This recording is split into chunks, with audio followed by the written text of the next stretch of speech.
Eh bien, salut à tous et bienvenue sur Football Garden, c'est Bilal qui vous parle aujourd'hui et on se retrouve pour une toute nouvelle vidéo. On parle du débrief du match entre Chelsea et Arsenal, le match qui a eu lieu à l'heure où je m'enregistre hier en fin d'après-midi, donc c'était hier à 18h30.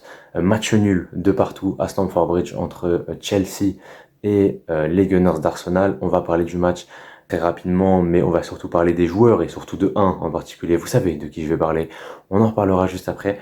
Mais avant ça, voilà, j'aimerais quand même mettre un mot sur ce match. Déjà, bravo à Chelsea dans son ensemble pour avoir fait un super match. Voilà, ils ont vraiment montré de la qualité hein, pendant 75 minutes. On était la meilleure équipe sur le terrain de manière assez claire. Et voilà, clairement, déjà pour ça, faut remercier Chelsea, faut remercier Pochettino qui a fait des bons choix aujourd'hui, enfin hier plutôt, qui a fait des bons choix tactiques. Voilà, le passage de du coup Cucurella à gauche, il avait joué tous les matchs à droite pendant la suspension de Gusto. Gusto qui du coup avait repris sa place à droite et en défense centrale on avait du coup eu un Colwill, Thiago Silva et du coup devant Robert Sanchez dans les buts. Et on avait donc ensuite un milieu à 3 avec Caicedo point de basse et Enzo et Gallagher plus haut sur le terrain. C'est la marque de fabrique, hein, c'est le milieu de terrain utilisé par Pochettino depuis le début de la saison. On avait juste eu le match, je crois, contre West Ham, oui, et contre Liverpool, où c'était Chukwuemeka hein, qui était titulaire, à la place de Caicedo, qui n'était pas encore là, pas encore fit. Contre West Ham, il était juste rentré en fin de match. Et donc du coup, parce que là j'ai la compo sur un petit papier sous les yeux, on a du coup une attaque à 3 avec Palmer, Modric sur les côtés et Sterling en pointe, même si sur le terrain j'avais quand même plus l'impression qu'on était sur un Modric Sterling sur les côtés et Palmer en faux neuf. C'était surtout Palmer qui était dans l'axe. Sterling était beaucoup sur son côté. Donc voilà, ça c'est pour la compo de Chelsea. J'ai pas noté la compo d'Arsenal, mais de tête, je dirais Raya dans les buts, c'est Zinchenko à gauche qui sort à la mi-temps, qui fait un match honteux vraiment. Défense centrale, Saliba Gabriel. Défenseur droit, Ben White, qui lui aussi, hein, je crois, sort bien vite. Ou alors non, c'est Tomiyasu qui rentre côté gauche. Plutôt, ouais, je crois que c'est Tomiyasu qui rentre côté gauche à la place de Zinchenko. Milieu à 3, Jorginho, Rice, Odegaard, et devant, on avait du coup Martinelli, Saka et Gabriel Jesus. Et donc du coup, voilà pour les compos. Et on va parler ligne par ligne, et on va commencer par l'attaque. Et on va commencer par Monsieur Raheem Sterling, qui cette saison, je m'excuse. Voilà, je m'excuse pour tout ce que j'ai pu dire. Je m'excuse pour tout ce que j'ai pu dire, parce que cette saison, Sterling, il se comporte vraiment en patron. Voilà, il se comporte comme un mec qui doit porter cette équipe. On le sait, Sterling, c'est un des joueurs les plus âgés du club. Voilà, je crois que plus âgé que lui, il y a Silva et Bettinelli. Et je crois que c'est lui après, hein, c'est le troisième plus âgé, il a 28 ans. Donc voilà, il doit emmener cette jeunesse derrière lui et porter cette équipe-là. Et hier, il a encore fait des différences. Des fois, il s'est un peu trop laissé aller, il est parti un petit peu tout seul et tout. Mais voilà, dans ces moments où il perd fort et qu'il passe entre deux joueurs pour aller chercher un penalty, etc., c'est un exemple. Je crois que je sais plus si c'est lui qui centre ou pas, ou alors si c'est Gusto qui centre sur le penalty, donc sur l'action qui mène au penalty. Mais dans tous les cas, il était dans tous les coups encore aujourd'hui. Hein. Certes, il a pas encore été, enfin, il a pas été comme contre Burnley, c'est-à-dire décisif, un but ou une passe décisive, mais il a quand même fait un bon match. Et de l'autre côté, Modric, c'est plutôt bizarre d'analyser son match parce que voilà, défensivement, je l'ai trouvé vraiment bon. Voilà, franchement, il a beaucoup aidé Cucurella côté Bukayo Saka pour empêcher les dédoublements de Saka avec du coup ses côtés droits, c'est White. Les dédoublements entre Saka et White avec Odegaard qui rentre dans le demi-espace, on le sait, ils aiment beaucoup faire ce jeu à 3 pour ensuite essayer de centrer et aller trouver un Jesus ou un Nketiah. Bon, aujourd'hui c'était Jesus. Je m'arrête 2 secondes, ce maillot, hein, j'en ai pas parlé. Le maillot est exceptionnel, mais voilà, ça c'était qu'un détail. Mais donc du coup, voilà, Modric, défensivement, c'était vraiment pas mal. Il aidait pas mal Kukurea, mais par contre, offensivement, c'était très très compliqué. On l'a très très peu vu. Mais, et c'est là que j'aimerais quand même parler. Non seulement il est décisif sur le premier but, parce que c'est lui qui met la tête sur la main de Saliba et qui du coup provoque le penalty transformé par Palmer, mais en plus, il vient nous pondre ce délice, ce but absolument génial. Et en fait, en revoyant, pour moi, il voulait centrer et il rate. Au départ, quand je vois l'action, je me dis, il veut centrer mais il rate. Mais plus je regarde, plus j'ai l'impression qu'il veut vraiment tirer. Je sais pas pourquoi, en fait, l'angle de son pied, au moment où il tire, J'ai vraiment l'impression qu'il veut tirer et qu'il veut pas centrer. En plus, je crois que dans la surface, il y avait pas grand monde, donc franchement, le centre était pas très utile. Et franchement, honnêtement, je suis pas à sa place. Je sais pas s'il a voulu centrer ou tirer, mais dans tous les cas, il met peut-être le but du week-end et peut-être même le but du mois, hein, et voire même le but de l'année, qui sait. Mais je pense que voilà, il sera parmi les buts du mois, en tout cas, j'espère. Et bah, ça vient conclure une belle performance. Il est sorti à la place de Jackson, je crois, vers la 60-65e minute, dans ces eaux-là. Donc on n'a toujours pas 90 minutes complètes de Mikhailo Mudryk, mais on a du mieux. On a du mieux côté Mudryk. Déjà, il est un petit peu plus impliqué dans le jeu de l'équipe, parce que souvent on le voit, hein, Mudryk sur des phases de jeu, il est complètement à l'arrêt, et alors que tous ses coéquipiers bougent autour de lui, lui il reste statique. Et voilà, j'ai beaucoup moins vu ça ce soir, alors que je le voyais, enfin hier soir plutôt, alors que je le voyais quand même plutôt régulièrement faire ça bah, dans les autres matchs. On continue avec monsieur Cole Palmer. Cole Palmer, deuxième but en 2 matchs pour lui, deuxième penalty certes, mais ça reste quand même 2 buts. Il a très très bien tiré son penalty à contre-pied et au-delà de ça, il fait un match vraiment pas mal. Il a pas mal décroché, il aide beaucoup dans la construction du jeu et franchement, comme je vous l'ai dit, il joue pas vraiment en neuf, il jouait vraiment en faux neuf qui redescend, qui dézone pour aller trouver des ballons, pour aller vraiment toucher un max de ballons et lancer potentiellement Sterling, parce qu'on l'a vu, c'était vraiment lui le dynamiteur offensif de cette équipe-là. En fait, c'était tout le côté droit, hein, vraiment. Moi, j'ai le souvenir d'une action, je crois que c'était en première mi-temps, avec un long ballon qui arrive sur Palmer. Palmer qui dévie une petite talonnade sur Sterling et qui derrière va trouver Gusto. Et voilà, ce petit trio-là avec Gusto dont on parlera un petit peu après, j'ai beaucoup aimé. Voilà, donc Sterling, Palmer et Gusto, j'ai pas mal aimé leur triplette. Et donc du coup, Palmer fait un bon match au global. Et voilà, il a vraiment fait beaucoup d'efforts. Quand il est sorti, il était complètement cuit. On l'a vu en fin de match, il était vraiment cuit, hein. Il était assis sur son siège, il en pouvait plus. Donc voilà, on passe du coup ensuite au milieu de terrain. Et je vais commencer par Conor Gallagher. Monsieur Gallagher, mais quel match il nous a fait encore. Non mais les gars, je pense qu'on doit tous s'asseoir et s'excuser auprès de Conor Gallagher. C'est pas le seul, c'est pas le seul. Il y en a encore un autre. Après, on va en parler juste après, il va falloir s'excuser aussi. On s'est excusé pour Sterling, on s'excuse pour Gallagher.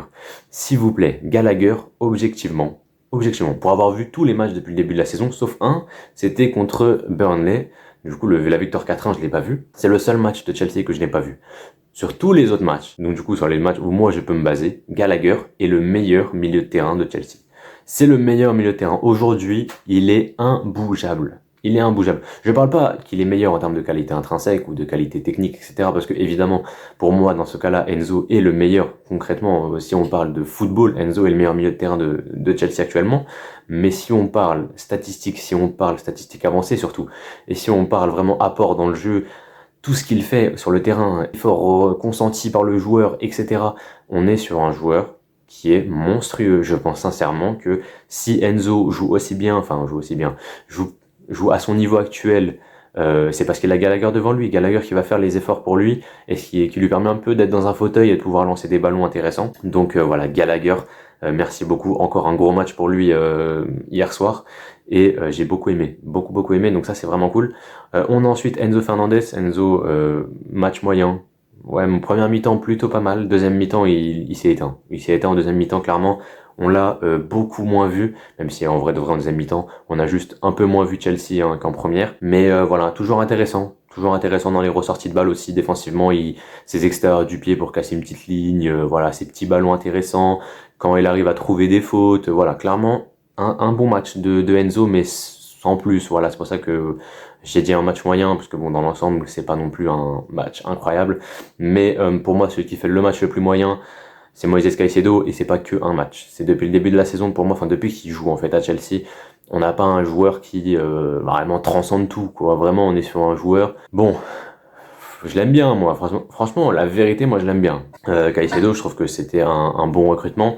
Maintenant, voilà, depuis le début de la saison, il ne reflète pas du tout le niveau qu'il avait à Brighton. Et en fait, je pense qu'un milieu qui coûte 3 fois moins cher que lui aurait pu faire le taf qu'il fait actuellement. Tu vois, pour moi, un joueur, évidemment, je suis pas là pour mettre un prix sur un joueur parce que évidemment c'est pas à cause du joueur que ce prix-là a été mis, c'est pas le joueur qui décide de son prix. Donc évidemment pour ça je ne vais rien lui dire, mais si on regarde clairement aujourd'hui Moïse Caicedo, on est très loin du rendement attendu. Voilà, on est quand même assez loin. Maintenant, ça reste quand même. Il fait pas des matchs catastrophiques. Certes, il en a fait un contre West Ham, c'était son tout premier match. Il en avait fait aussi un contre Nottingham Forest. Maintenant, le reste, ça reste quand même des matchs plutôt bons. Voilà, dans l'ensemble. Celui-là est un peu moins bon, donc c'est pour ça que voilà, je mets un match moyen pour du coup Moïse Caicedo. Et on passe à la défense. On va commencer par les latéraux. Gusto côté droit, que j'ai bien aimé, comme j'ai dit tout à l'heure. Avec Sterling, c'était plutôt pas mal. Voilà, offensivement. Ça a apporté un petit peu du danger. Moi, j'ai une action surtout en tête avec Gusto qui part, Martinelli qui le rattrape, qui récupère le ballon, et derrière Gusto qui récupère le ballon à Martinelli et qui vient provoquer une faute à quoi 20 mètres du but de Raya. Et voilà, ça déjà c'est quelque chose de très intéressant qu'on n'avait pas l'année dernière lorsque James était absent, c'est-à-dire que voilà quand on se trimballait avec Azpilicueta ou Loftus-Cheek latéral droit, bah on n'avait pas cet apport qu'a Gusto actuellement à Chelsea. Donc voilà, clairement ça c'est vraiment très très bien. Et en plus on a eu en fin de match l'entrée de James qui certes est rentré en ailier droit devant Gusto, mais voilà on a eu James. Et de l'autre côté, et là encore, des excuses s'il vous plaît. Des excuses pour monsieur Marc Cucurella. Non, parce que ça fait pas un match, ça fait pas deux matchs, ça fait 4 matchs. 4 matchs d'affilée qu'il joue. Donc il en avait joué 3 à côté droit en l'absence de Gusto et James. Et maintenant il joue à gauche en l'absence de Chilwell. Mais Cucurella ne doit plus sortir du 11 de Chelsea. Je pense, bah là de toute manière Chilwell est absent jusqu'en décembre, je crois, si je ne m'abuse.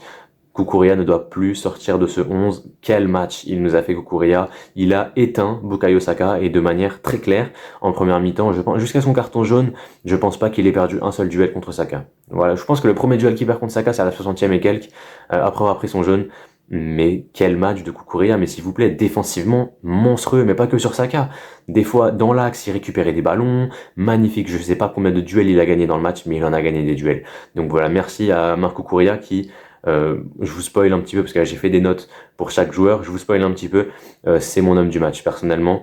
Et voilà, Cucurella, magnifique. Il ne doit plus bouger du 11. On passe maintenant à la défense centrale avec Colwill. Colwill qui a pas fait un bon match honnêtement. Voilà, défensivement dans les duels, ça allait encore. Voilà, je pense que c'était plutôt correct. Maintenant, là, il y a des gros soucis à la relance. Clairement, il a le nombre de ballons qu'il a envoyé loin. J'ai pas compris, il envoyait des longs ballons à 50 mètres devant alors qu'il y avait personne. Donc du coup, bah, c'est compliqué. Je pense qu'il avait peur de faire des erreurs bêtes et de relâcher des ballons. Mais ça, c'est Chelsea dans son ensemble en fait. Chelsea, une fois qu'ils ont un avantage, ils ont tous peur en fait. Ils ont peur de perdre le ballon bêtement et de donner un but à l'adversaire, n'est-ce pas? On en reparlera après, évidemment. Mais donc du coup, quand t'as peur et quand tu joues comme ça, quand tu gagnes 2-0, à partir du moment où tu prends un but, c'est fini. Tu vois, la cassure, elle est claire.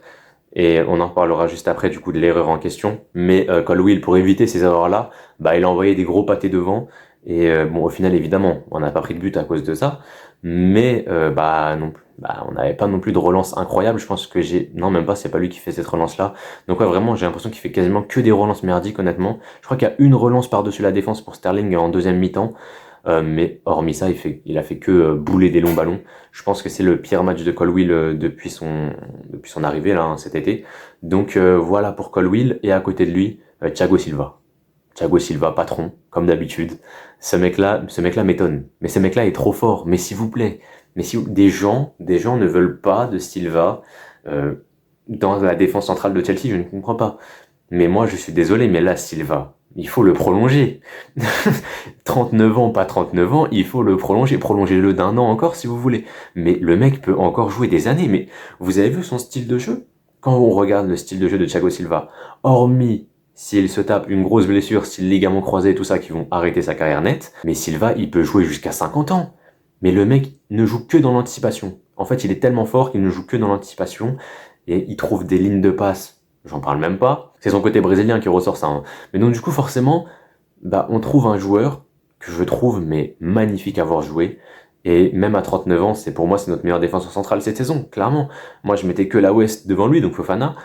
Mais même Fofana, là, il ne peut rien faire. De toute façon, il est blessé, il peut rien faire jusqu'à la fin de la saison. Mais là, Silva, il faut le prolonger. Je suis très sérieux. Prolongez-le moi jusqu'en 2025, s'il vous plaît. J'ai besoin de le voir. Hein, le jour où Silva va quitter Chelsea, je serai inconsolable. Je serai inconsolable, vraiment. Et on finit par le dernier. Non, avant, on va parler des gens qui sont rentrés. Jackson, on va commencer par Jackson. Jackson, il fait une entrée vraiment pas ouf. Voilà, faut être honnête. Vraiment pas une bonne entrée de la part de Jackson. Il rate son 1 contre 1 contre Raya et je sais pas ce qu'il tente. Au lieu de frapper en une touche, il essaie de dribbler le gardien. Honnêtement, je comprends pas tout. Mais donc, du coup, voilà, il y a eu cette action-là. Et il y a eu une action en toute fin de match où il met une frappe croisée dans les gants de Raya, où il met du temps pour tirer encore. Du coup, il se ferme totalement son angle de frappe. Donc voilà, Jackson, pas un bon match pour lui. Madueke est tout pareil. Voilà, son entrée, bon, évidemment, il a pas assez joué, évidemment, mais bon, en fait, offensivement, enfin défensivement plutôt, il apporte pas ce qu'a apporté Modric à Kukurea, et donc du coup, bah, Chelsea avait beaucoup plus de mal défensivement parce que Madueke, défensivement, c'est pas la folie. Maintenant, voilà, c'est pas non plus sur ça que je vais le taper. Madueke, il a joué 5 minutes aujourd'hui, je crois, ou 6 minutes, un truc comme ça. Donc on attend de le voir titulaire ou alors au moins rentrer vers la 60e minute pour au moins donner un meilleur avis sur ça. Et James, c'est pareil, James, il est juste rentré pour faire genre, hein, qu'il pouvait rentrer clairement. À mon avis, il n'était pas non plus à 100% Rhys James, c'était juste pour montrer aux supporters qu'il était de retour. Mais sinon, voilà, Rhys James, on en parlera pas énormément. Et je crois que c'était les 3 seuls changements, si je ne m'abuse, de Chelsea. Fallait qu'on y arrive au moment fatidique. Je pense que, je sais pas, non, je sais pas, je pense, est-ce qu'on ferait pas les notes et que j'en parlerai en même temps. Donc du coup, si on me parle des notes, on va commencer par Robert Sanchez, vu qu'on va parler de lui. Bon bah 0. Voilà, au moins c'est clair. Je mets pas 1 à Sanchez, je mets 0. Non, parce que Sanchez, bon, évidemment, hier j'étais énervé. Maintenant, je suis un peu plus à froid. Donc, je veux parler un petit peu plus logiquement et normalement. Robert Sanchez sur le premier but, sur le but de Declan Rice. On en parle ou on n'en parle pas? Non, parce que déjà, tout le match, il est bizarre. Ses relances, il met du temps pour taper ses relances. Jesus, il va vite. Le nombre de fois où Jesus a failli intercepter le ballon, ça passe vraiment à ça à chaque fois.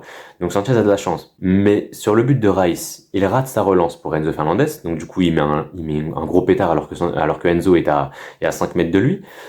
Et du coup, ce gros pétard qu'il met, du coup, Rice récupère le ballon. Rice est à 36 mètres du but. Un petit peu moins, je crois. 30 mètres et quelques. Il est actuellement à 30 mètres du but. Sanchez, il a largement le temps de revenir dans ses buts. Mais qu'est-ce qu'il fait? Qu'est-ce qu'il fait, Robert Sanchez? Eh ben, il trottine. Évidemment. Évidemment, quand tu fais une erreur et que t'es pas dans ton but, et que c'est l'adversaire qui a le ballon, tu laisses la cage vide, c'est logique. Évidemment. Bah oui, bien sûr. Mais c'est pas fini, parce que sinon, c'était que ça. Sur le deuxième but, moi, je trouve qu'on n'en parle pas assez. Mais Trossard, il va vraiment chercher un ballon en bout de course. Très beau but d'ailleurs de Trossard. Mais il va vraiment chercher le ballon en bout de course, c'est-à-dire qu'il saute pour aller mettre son ballon. Ok, donc c'est-à-dire que à ce moment-là, Trossard ne peut pas vraiment contrôler la direction de la balle. La probabilité que Trossard mette un ballon au premier poteau sur cette action-là, elle est tellement minime. Tellement minime. Et lui, qu'est-ce qu'il fait? Il couvre son premier poteau. Et évidemment, ça laisse un vide à droite, à sa droite, enfin non, à sa gauche plutôt, et du coup à la droite de Trossard. Et bah, en plus de ça, le ballon passe à côté de son bras, alors que clairement il pouvait faire quelque chose. Il avait eu aucun réflexe. À mon avis, il était totalement sonné par le premier but qu'il avait pris et par son erreur. Et donc du coup, c'était une demi-erreur, on va dire. Pour moi, c'est une erreur, mais bon, un autre gardien aurait pu faire la même, c'est ça que je veux dire. Mais en fait, quand tu fais cette erreur-là et que 5 minutes après ou 6 minutes, je sais plus, tu reprends un autre but où t'es pas exemple de tout reproche, pour moi, c'est compliqué. Et c'est pas terminé parce que juste après qu'on prenne le deuxième but, il y a Nketiah qui part tout seul en profondeur. Et Sanchez, je sais pas ce qu'il fait. Non, mais je sais pas si je peux vous montrer cette action-là. Mais Sanchez, il saute, il fait un truc bizarre. On est un gardien FIFA. Un gardien FIFA sur ce match. Vraiment. Enfin, un gardien IFC maintenant. Un gardien IFC 24. Voilà, moi je le dis. Sanchez n'a rien à faire sur un terrain de football. Mettez Petrovic au prochain match. Il faut lancer Petrovic. Voilà, on sait pas ce qu'il vaut. Concrètement, on sait pas ce qu'il vaut. À tout moment, c'est un gardien de merde aussi et on est foutu. Mais voilà, moi je le dis, je pense à Chelsea, je pense à ce qui peut se passer dans les prochains matchs. On sait qu'on a des grosses échéances. Là, il y a tous les gros matchs qui vont s'enchaîner. On peut pas se permettre d'avoir un gardien qui fait des boulettes à chaque match. Clairement, on peut pas se permettre. Donc voilà, Robert Sanchez, je lui ai mis 0. Voilà, au moins c'est clair. Et voilà, il a fait un seul arrêt dans le match. C'est une frappe de Rice en toute fin de match, une frappe à 25 mètres dans ses gants. Voilà, je sais plus si c'est Rice qui tire, mais c'est une frappe de 20 mètres, 22 mètres qui tire en plein milieu sur ses gants. C'était une frappe absolument pas dangereuse. C'est son seul arrêt du match. Voilà. Il a concédé 0,8 XG et il a pris 2 buts. Voilà, c'est tout ce que j'ai à dire. Après, de l'autre côté, Raya a pas fait un match de fou, hein, mais je suis pas là pour parler d'Arsenal. Mais lui, au moins, n'a pas fait d'erreurs flagrantes qui ont mené à un but. Il a fait des erreurs, certes, mais il les a pas mal rattrapées. Et voilà, c'est déjà mieux que du coup Sanchez. Donc du coup, on passe aux notes en défense. Du coup, Gusto, je lui ai mis 5,5. Voilà, un match plutôt correct. Correct plus, on va dire. Maintenant, il n'a pas non plus été transcendant non plus. Et il a eu un petit peu de mal en fin de match face à Leandro Trossard. Et sur le but de Trossard, lui non plus n'est pas exemple de tout reproche parce qu'il ne suit pas Trossard au marquage au second poteau. Maintenant, on sait que dans le football, tout va très vite. Et que voilà, Gusto, il a peut-être pas eu le temps ni le réflexe de voir que Trossard partait dans son dos. Mais dans tous les cas, il n'est pas exempt de tout reproche non plus. C'est pour ça que je lui mets que 5,5. Je pense qu'à la base, je lui aurais mis 6. Mais j'ai baissé un petit peu sa note. On passe à Silva. Silva à qui j'ai mis 7 hier soir. Voilà, comme je l'ai dit, match solide, match serein. Clairement très intéressant. Pas comme Colwill à qui j'ai mis du coup 3,5. C'est peut-être un petit peu sévère. Peut-être que je vais mettre 4. Voilà, 4. Parce que voilà, dans les duels, comme je vous l'ai dit, c'était quand même plutôt correct. Mais voilà, mais clairement, son jeu de relance, il va devoir beaucoup l'améliorer. Parce que c'est vraiment pas trop ça. On passe du coup à Cucurella qui a fait un super match côté gauche, comme je vous l'ai dit, c'est mon homme du match et je lui mets la note de 7,5. De toute façon, si je fais bien mon taf, il y a sûrement les notes qui vont apparaître là sur mon côté, sur le côté de l'écran. Et donc du coup, Cucurella, excusez-moi, 7,5, match très solide, magnifique. Mon homme du match personnellement, même si on sait que la FA a élu Palmer, pourquoi pas, hein, Palmer a fait un bon match. Donc voilà, au milieu de terrain, Caicedo 5, Enzo 5,5 et Gallagher 7. Je vais pas trop rentrer dans les détails, la vidéo est déjà longue, je vois que ça fait déjà 22 minutes que j'enregistre. Donc voilà, Caicedo, Enzo, Gallagher, voilà les trois, j'aurais dit une note. 5 pour Caicedo, match moyen comme je vous l'ai dit, il n'est pas vraiment encore rentré dans sa saison. Enzo, match plutôt à deux vitesses, première mi-temps qui est vraiment pas mal, je pense qu'il était sur 6,5 à la mi-temps, mais il est pas mal baissé en seconde parce que voilà, en seconde il a un petit peu disparu. Pas comme Gallagher qui lui a vraiment eu cette activité pendant 90 minutes, activité très importante, très intéressante. Il est capitaine de Chelsea cette année et il porte le brassard vraiment très bien. Donc voilà, 7 pour Gallagher. Je mets ensuite 5,5 à Raheem Sterling, voilà, parce qu'il a quand même fait quelques mauvais choix, comme toujours. Des fois, il essaye de croquer, il essaye de rentrer dans la surface alors qu'il y avait peut-être une passe en retrait un petit peu mieux. Mais voilà, dans son activité offensive, il était quand même présent. Il est un petit peu plus patron que l'année dernière. Donc c'est quand même très intéressant. J'ai hâte de voir ce qu'il va donner au prochain match. Je crois que c'est contre Tottenham, si je ne m'abuse. Je vais aller vérifier de toute façon. Je vous dirai ça au montage. Donc du coup, voilà, Sterling, côté droit, c'est 5,5. J'ai mis 6 à Modric, côté gauche. Là encore, comme je vous l'ai dit, Modric, défensivement, très intéressant. C'est surtout pour ça, en fait, qu'il a une bonne note. Au-delà de son but. Voilà, clairement, si je peux même lui mettre, ouais, je peux même lui mettre 6,5, ouais, je vais mettre 6,5 plutôt pour Modric. Voilà, je pense qu'il mérite 6,5, je pense pas qu'il fait un match vraiment inférieur à Palmer, à qui je donne du coup 6,5 aussi. Voilà, il a mis son penalty et derrière, activité intéressante avec le ballon, même sans ballon, voilà, il a fait du pressing, etc. Donc clairement, Palmer, très intéressant aussi. Jackson, son entrée, je l'ai pas du tout aimé, je lui ai mis la note de 3. Voilà, il rate son 1 contre 1, il rate une deuxième frappe où il prend son temps. Pas un bon match, pas une bonne entrée pour Jackson, lui qui avait fait une entrée fulgurante contre Burnley avant la trêve. Et James et Madueke, je ne vais pas les noter, simplement parce qu'ils n'ont pas assez joué, je pense. Ils ont joué un peu moins de 10 minutes. Je pense pas que ce soit très intéressant de parler de ces deux-là. Donc du coup, voilà pour cette vidéo. J'espère qu'elle vous aura plu. N'hésite pas à t'abonner et à partager cette vidéo à tes potes fans de Chelsea. Moi, je vous laisse parce que j'ai un montage du coup de cette vidéo à faire pour essayer de vous la sortir ce soir ou peut-être demain matin si j'ai le temps. Enfin, si j'ai pas le temps ce soir. En tout cas, voilà, moi je vous laisse là-dessus. C'était Bilal de la chaîne Football Garden. Portez-vous bien. On se retrouve très bientôt. Je sais pas si je vais faire des analyses d'autres matchs que ceux de Chelsea, mais au pire, on se retrouvera du coup la semaine prochaine pour le prochain match de Chelsea en Première Ligue, vu qu'on ne joue pas de Coupe d'Europe. Mais en tout cas, voilà, c'était Bilal de la chaîne Football Garden. Portez-vous bien et la paix sur vous.